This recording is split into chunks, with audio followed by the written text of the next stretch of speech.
Había realizado más de 4.000 autopsias, pero esta definiría su carrera. La doctora Evelyn Hartwell creía haberlo visto todo. Pero cuando el cuerpo de Adrian Holt llegó a su mesa, la evidencia contaba una historia muy diferente.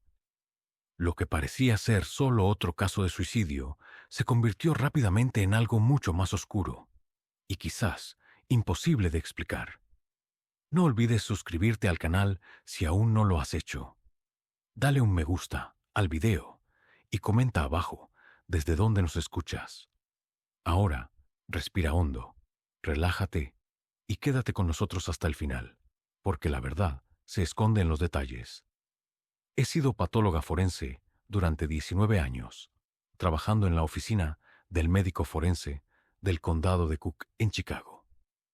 En ese tiempo, he realizado más de 4.000 autopsias, examinando de todo, desde muertes naturales hasta los homicidios más violentos que la ciudad puede ofrecer.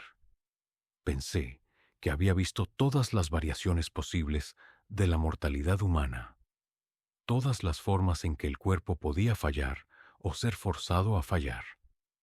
Estaba equivocada. Mi nombre es doctora Evelyn Hartwell y lo que estoy a punto de documentar ocurrió un jueves por la noche en noviembre, durante lo que debería haber sido el examen rutinario de un aparente suicidio. El caso involucraba a Adrienne Holt, una contadora de 31 años de Lincoln Park, que fue encontrada muerta en su apartamento por el propietario, después de que los vecinos se quejaran de un mal olor. Según el informe policial inicial, Holt había sido descubierta en su baño, aparentemente ahorcada con un cinturón en la barra de la ducha. Las circunstancias parecían bastante claras. Holt estaba pasando por un divorcio difícil. Había perdido recientemente su trabajo en una firma de contabilidad del centro y tenía un historial documentado de depresión, para la cual le habían recetado antidepresivos. Su exesposa confirmó que había estado cada vez más abatido en las últimas semanas y su terapeuta señaló que había faltado a sus últimas 3 citas. Todo apuntaba a un desenlace trágico, pero lamentablemente común.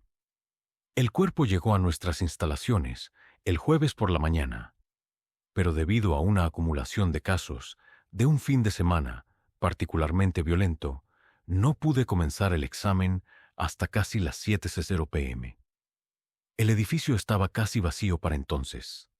Solo quedábamos el guardia de seguridad nocturno y yo. Prefiero trabajar durante estas horas tranquilas cuando es posible. La ausencia de distracciones me permite concentrarme por completo en el meticuloso trabajo que exige la patología forense. Comencé con el examen externo estándar, fotografiando el cuerpo desde múltiples ángulos y documentando los signos visibles de asfixia.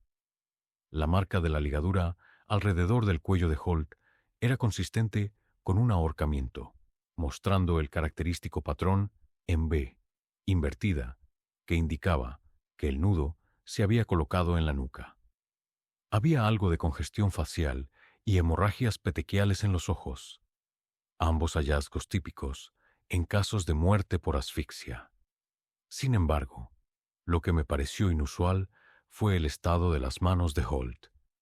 En los casos de ahorcamiento, es común ver lesiones de defensa, arañazos o abrasiones, donde la víctima instintivamente araña la ligadura en sus últimos momentos.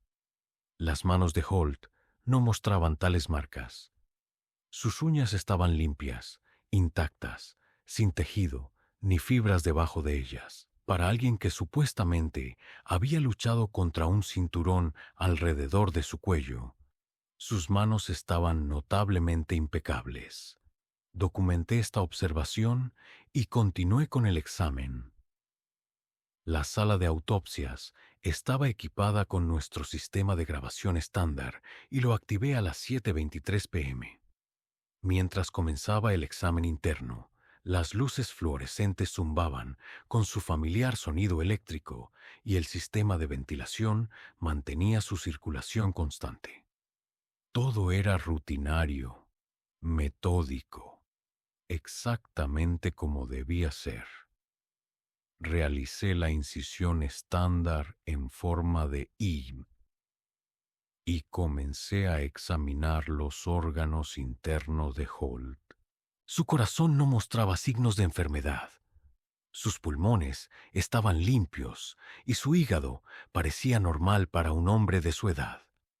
Pero mientras trabajaba, empecé a notar pequeños detalles que no encajaban del todo con la narrativa de un suicidio sencillo. El contenido del estómago de Holt indicaba que había consumido una comida completa entre 2 y 3 horas antes de su muerte, inusual para alguien que planea quitarse la vida.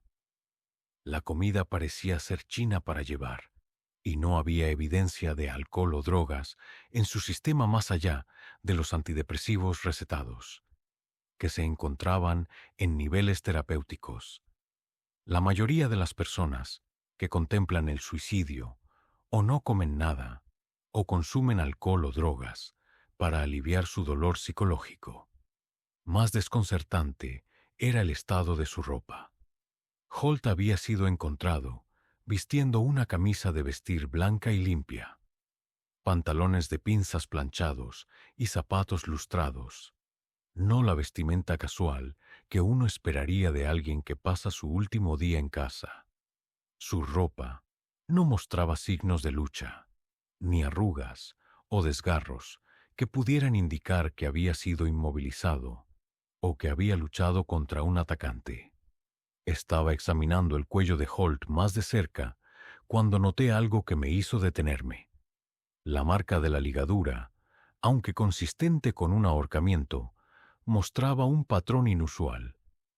La mayoría de las víctimas de ahorcamiento que usan un cinturón crean una marca que varía en profundidad y anchura a medida que la textura del cinturón presiona la piel.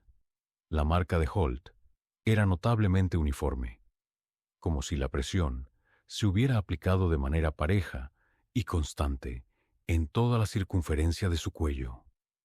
Fotografié la marca desde múltiples ángulos y tomé medidas. La profundidad era consistente, con una variación de milímetros en todo el contorno, algo que nunca había visto en un caso de ahorcamiento.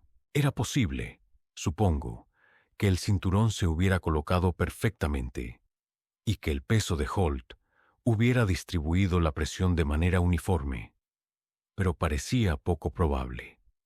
Mientras continuaba el examen, me di cuenta de un cambio sutil en la atmósfera de la sala de autopsias. La temperatura parecía haber bajado ligeramente, aunque el termómetro digital todavía marcaba 20 grados, 68 Ks. El aire se sentía más pesado de alguna manera, más opresivo, como si se acercara una tormenta. Revisé el pronóstico del tiempo en mi teléfono, pero se preveían cielos despejados para la noche. Estaba extrayendo el cerebro de Holt para examinarlo, cuando escuché el primer sonido que no debería haber estado allí. Era débil, apenas perceptible por encima del zumbido del sistema de ventilación.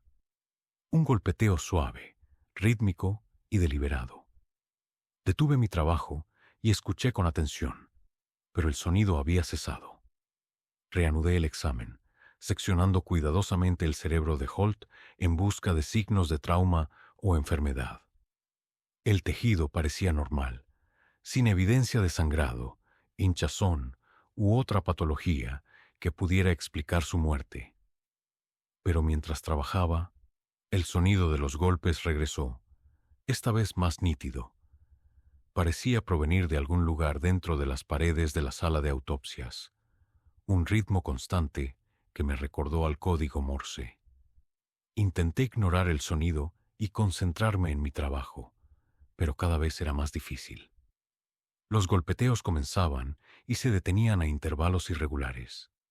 a veces durando varios minutos, a veces solo unos segundos.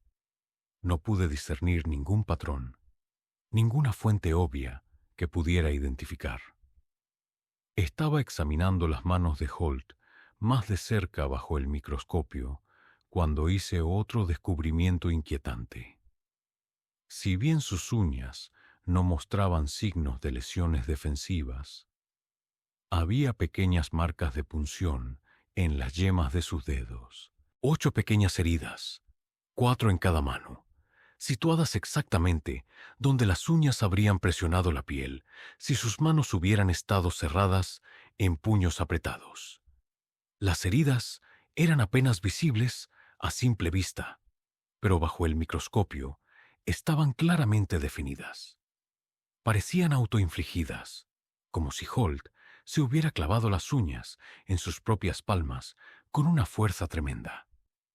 Pero no había marcas correspondientes en sus palmas, ninguna evidencia de que sus uñas hubieran penetrado la piel allí. Documenté estos hallazgos con fotografías y notas detalladas, aunque no estaba segura de qué hacer con ellos. Las marcas de punción sugerían que Holt había experimentado un estrés o dolor extremos en sus últimos momentos.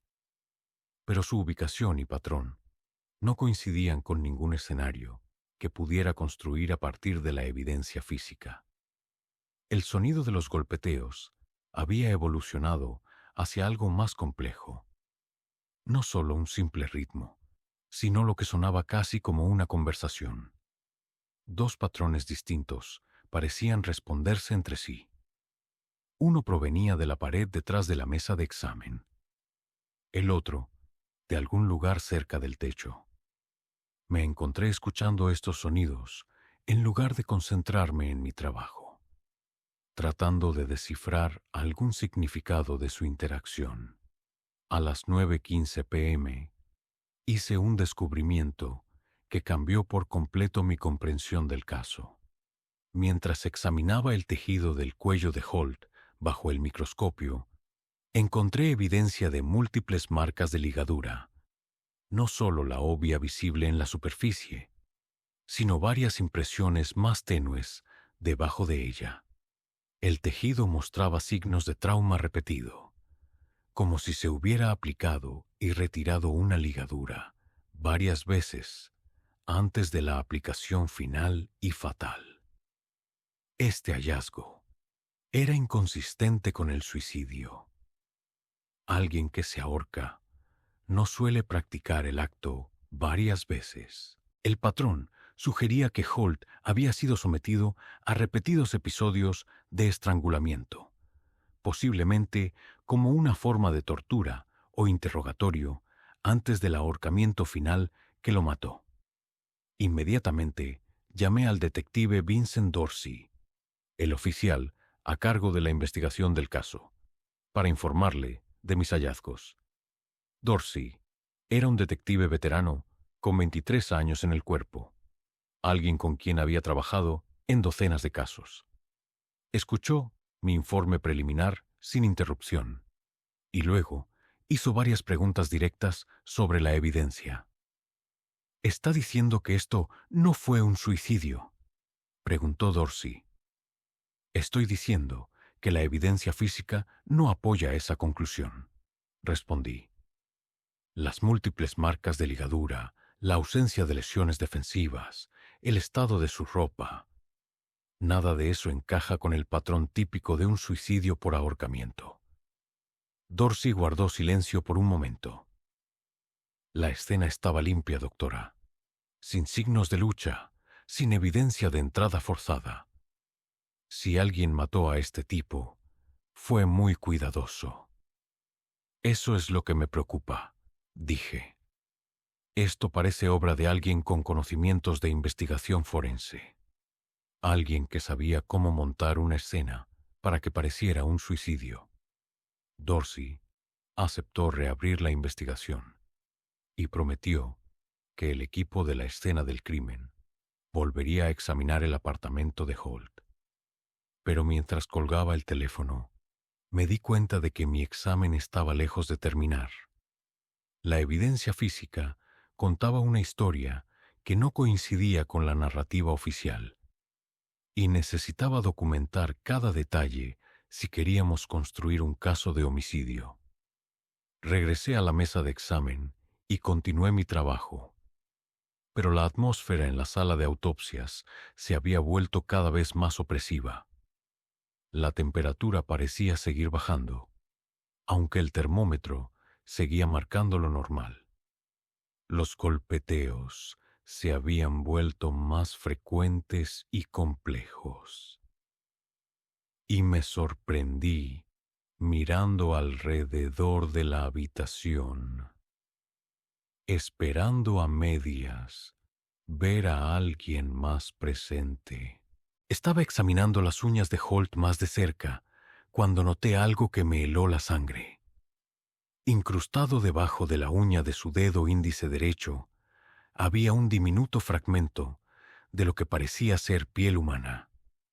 Apenas era visible, solo una escama microscópica, pero definitivamente era tejido orgánico. Extraje con cuidado el fragmento y lo preparé para el examen microscópico. Bajo gran aumento, pude ver que efectivamente era piel humana, pero mostraba características que no coincidían con el propio tejido de Holt. La estructura celular era diferente, lo que sugería que provenía de otra persona. Esta fue la primera evidencia concreta de que Holt había estado en contacto físico con otra persona poco antes de su muerte. Si había arañado a su atacante, aunque fuera mínimamente, podría proporcionar evidencia de ADN que podría identificar a su asesino.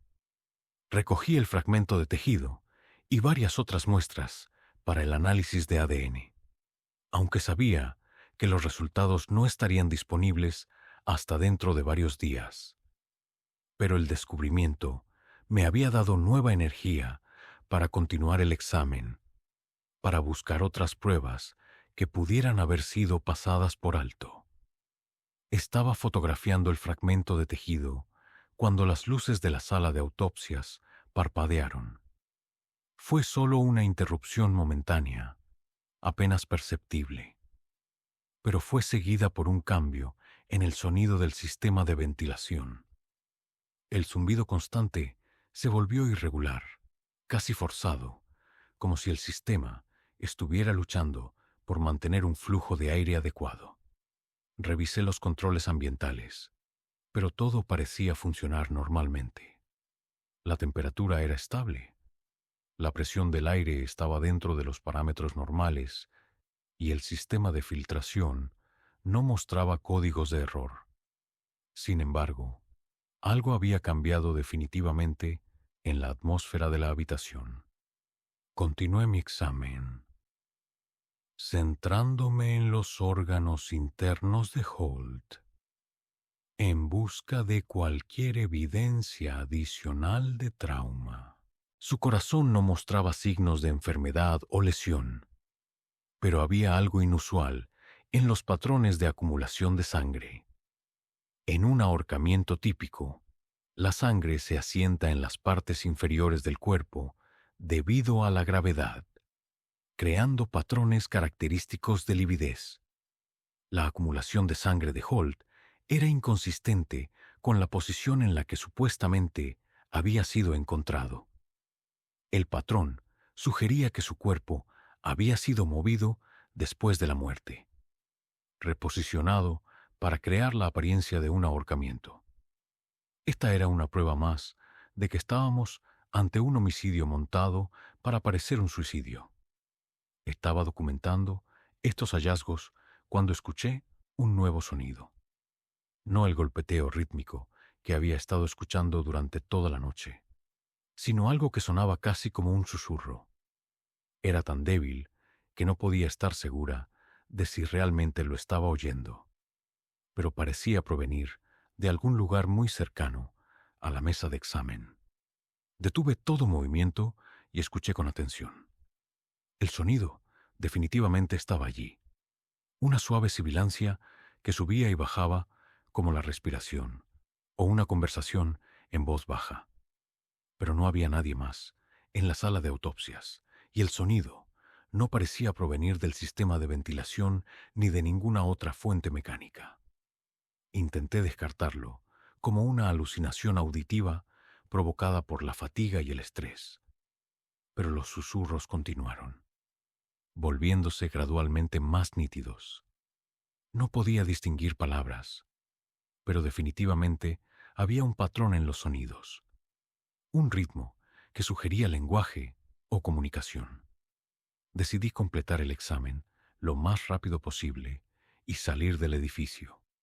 La acumulación de fenómenos extraños, los cambios de temperatura, los golpeteos, las luces parpadeantes y ahora los susurros, me había dejado genuinamente inquieta, aunque ninguna de estas cosas tenía una explicación obvia. Mientras terminaba mi examen y me preparaba para salir de la sala de autopsias, los susurros parecieron intensificarse. Ahora venían de múltiples direcciones, como si varias personas estuvieran teniendo conversaciones en voz baja justo fuera de mi rango de audición. Pero cada vez que intentaba concentrarme en los sonidos, se desvanecían, dejando solo el zumbido familiar del sistema de ventilación. Terminé mi documentación a las 11:47 p.m. y sellé el cuerpo de Holt para su almacenamiento, a la espera de que concluyera la investigación. Mientras recogía mis notas y me preparaba para irme, eché un último vistazo a la sala de autopsias. Todo parecía normal. La mesa de examen estaba limpia. Los instrumentos estaban guardados correctamente. Los sistemas ambientales funcionaban correctamente. Pero la atmósfera en la habitación todavía se sentía extraña, opresiva de una manera que no podía explicar. Era como si el propio espacio hubiera sido contaminado por lo que le había sucedido a Adrian Holt, como si la violencia de su muerte hubiera dejado algún tipo de residuo que no se podía limpiar con desinfectante y lejía. Salí del edificio rápidamente, ansiosa por llegar a casa e intentar procesar lo que había descubierto. Pero mientras caminaba hacia mi coche, en el aparcamiento, no podía quitarme la sensación de que me estaban observando. Cada sombra parecía esconder una amenaza potencial. Cada sonido me hacía sobresaltar. Conduje a casa por las calles vacías de Chicago, revisando constantemente mi espejo retrovisor en busca de señales de que me seguían. La parte racional de mi mente sabía que probablemente estaba exagerando, que el estrés del caso inusual y los extraños fenómenos en la sala de autopsias me habían vuelto paranoica. Pero la inquietante evidencia que había descubierto seguía resonando en mis pensamientos. Las múltiples marcas de ligadura, la estena montada, el fragmento de tejido bajo la uña de Holt. En los días siguientes, la investigación del detective Dorsey descubrió conexiones perturbadoras entre la muerte de Holt y varios otros suicidios recientes en el área de Chicago. Otros 3 hombres, todos de unos 30 años, todos pasando por dificultades personales o profesionales, habían muerto por ahorcamiento en los últimos 6 meses.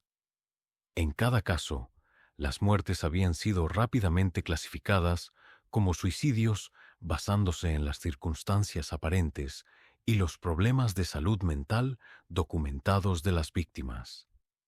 Pero cuando Dorsey y su equipo reexaminaron estos casos con una nueva perspectiva, encontraron inconsistencias sutiles similares a las que yo había descubierto en la autopsia de Holt.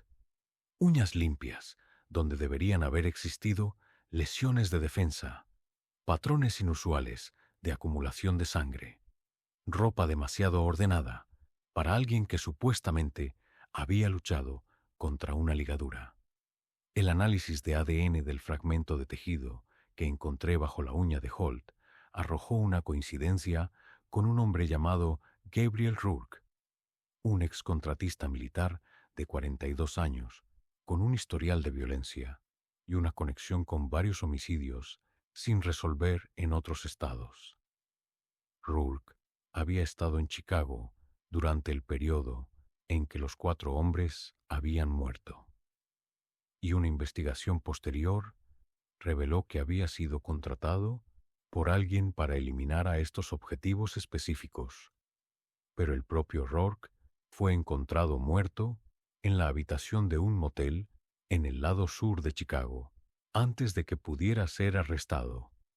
Aparentemente, había muerto por una sobredosis de heroína, aunque no tenía antecedentes de consumo de drogas, y las circunstancias de su muerte eran tan sospechosas como las de sus víctimas.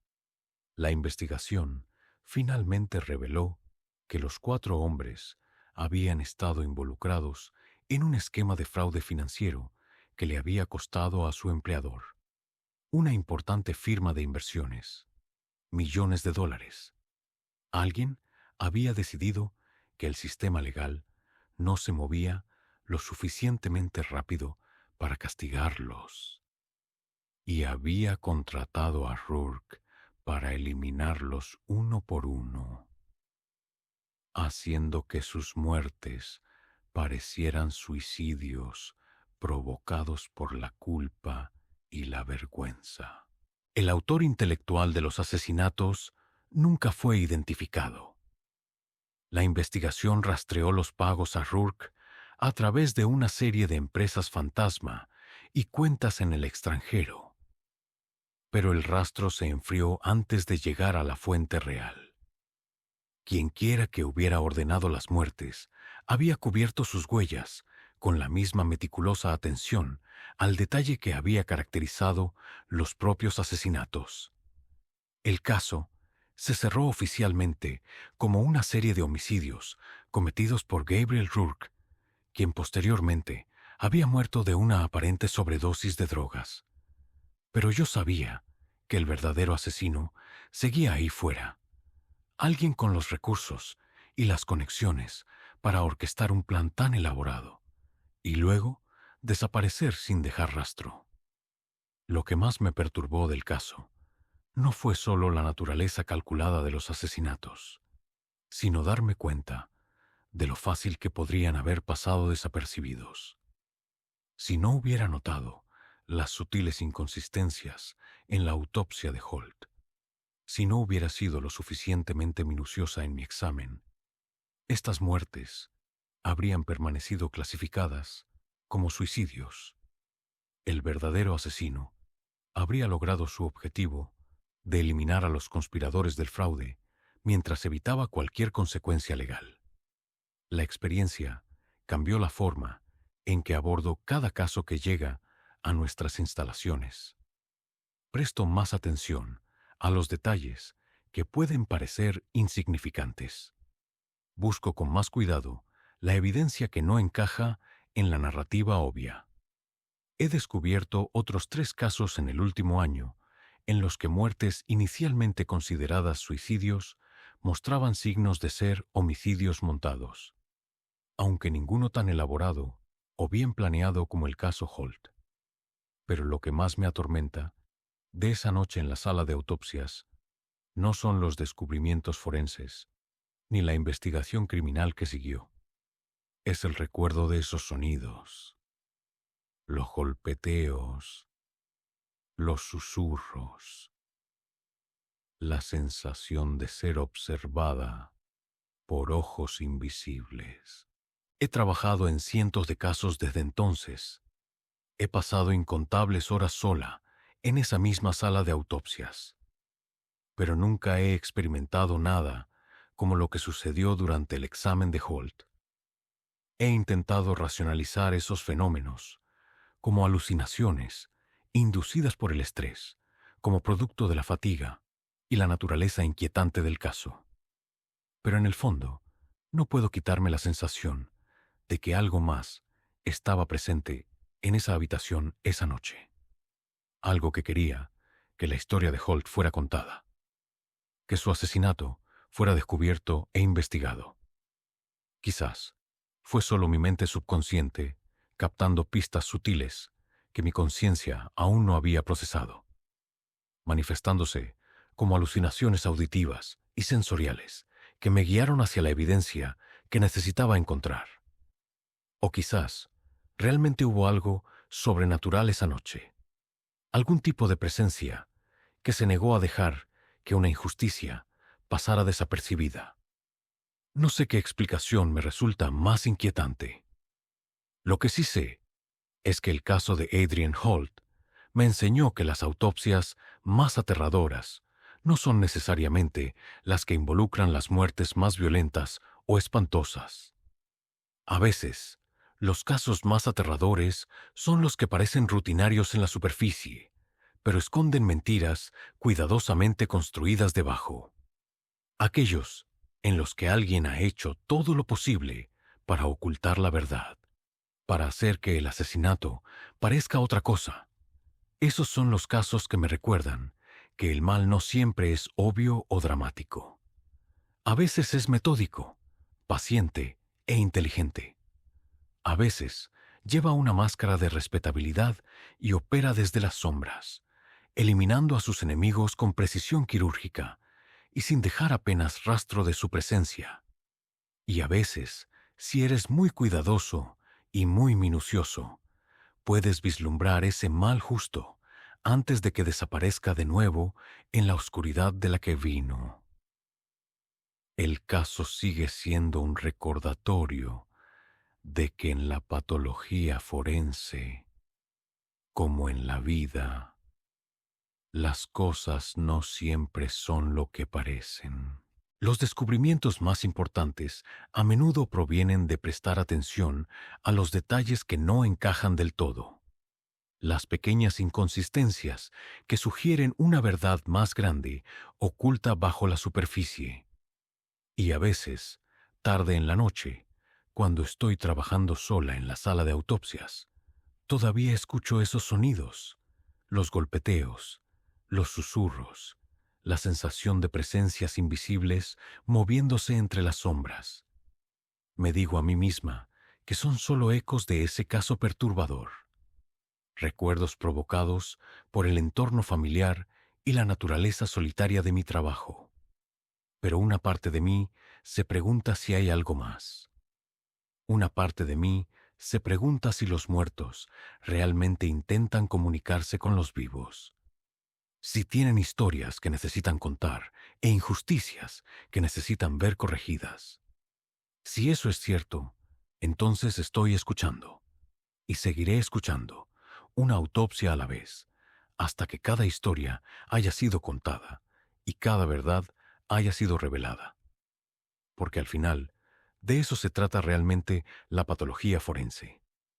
Dar voz a aquellos que ya no pueden hablar por sí mismos y asegurarse de que su testimonio final sea escuchado por quienes tienen el poder de buscar justicia en su nombre.